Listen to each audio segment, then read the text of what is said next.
Viewers, welcome to Politicos news express at prime time. నేను మీ రాణి నాయుడు. ఈ రోజు ఇప్పటి వరకు ఉన్న అప్డేట్స్ ఏంటో ఈ బులెటిన్ లో చూద్దాం. సింహాచలం శ్రీ లక్ష్మీ నరసింహస్వామి చందనోత్సవంలో గోడకూలి 7 భక్తులు మరణించడం ప్రభుత్వ వైఫల్యం వల్లే జరిగిందని వైసీపీ నేత మాజీ మంత్రి వెల్లంపల్లి శ్రీనివాస్ ఆరోపించారు. ఈ దుర్ఘటనకు కూటమి ప్రభుత్వ నిర్లక్ష్యమే కారణమని విమర్శించారు. డిప్యూటీ సీఎం పవన్ కళ్యాణ్ ఇప్పుడు ప్రాయశ్చిత దీక్ష చేయాలని డిమాండ్ చేశారు. సింహాచలం ఘటనపై ఏపీ ప్రభుత్వం తీవ్రంగా స్పందించింది. హోంమంత్రి వంగల్పూడి అనిత స్వయంగా సంఘటనా స్థలానికి చేరుకొని సహాయక చర్యలను పర్యవేక్షించారు. గాయపడిన వారికి మెరుగైన వైద్య చికిత్స అందించేందుకు అన్ని ఏర్పాట్లు చేసినట్లు తెలిపారు.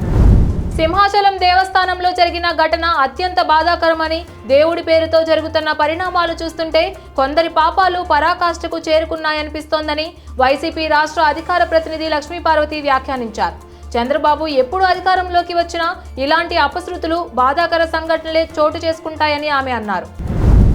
తెలంగాణ 10th ఫలితాలను సీఎం రేవంత్ రెడ్డి విడుదల చేశారు. ఈసారి జీపీఏ విధానాన్ని తొలగించినందున సబ్జెక్టుల వారీగా మార్కుల గ్రేడ్లు ఇస్తున్నారు. కనీస మార్కులు వస్తే పాస్ అని, లేదంటే ఫెయిల్ అని మార్కుల మెమోపై నమోదు చేస్తారు. టీడీపీ సీనియర్ నేత మాజీ మంత్రి దేవినేని ఉమాకుమారుడి వివాహ వేడుక ఘనంగా జరిగింది.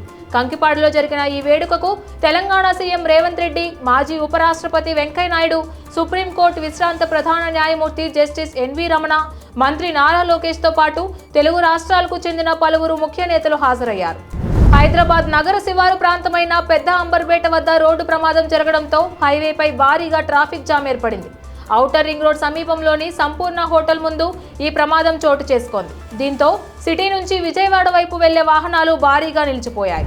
పెహల్గాంలో ఉగ్రవాదులు దాడి చేయడానికి కశ్మీర్ నుంచి పారిపోయి పాక్లో స్థిరపడిన ఓ ఉగ్రవాది నెట్వర్క్ సాయపడినట్లు జాతీయ దర్యాప్తు సంస్థ గుర్తించింది. లష్కరే తోయిబాకు చెందిన కమాండర్ ఫరూక్ అహ్మద్ తేడ్వా కూడా ఈ దాడిలో కీలక పాత్ర పోషించినట్లు భావిస్తున్నారు. బుధవారం ప్రధాని మోదీ పలు కీలక సమావేశాలకు అధ్యక్షతన వహిస్తున్నారు. దేశ భద్రతపై అత్యున్నత నిర్ణయాలు తీసుకునే కేబినెట్ కమిటీ ఆన్ సెక్యూరిటీ ఈ రోజు రెండోసారి సమావేశమైంది. అనంతరం రాజకీయ వ్యవహారాల కేబినెట్ కమిటీ భేటీ జరిగింది. ఇక ఈ రోజు సాయంత్రం కేబినెట్ సమావేశం కూడా నిర్వహించనున్నారు. కోల్కతాలో విషాదకర ఘటన చోటు చేసుకుంది. మంగళవారం రాత్రి నగరంలోని ఓ హోటల్లో భారీ అగ్ని ప్రమాదం సంభవించింది.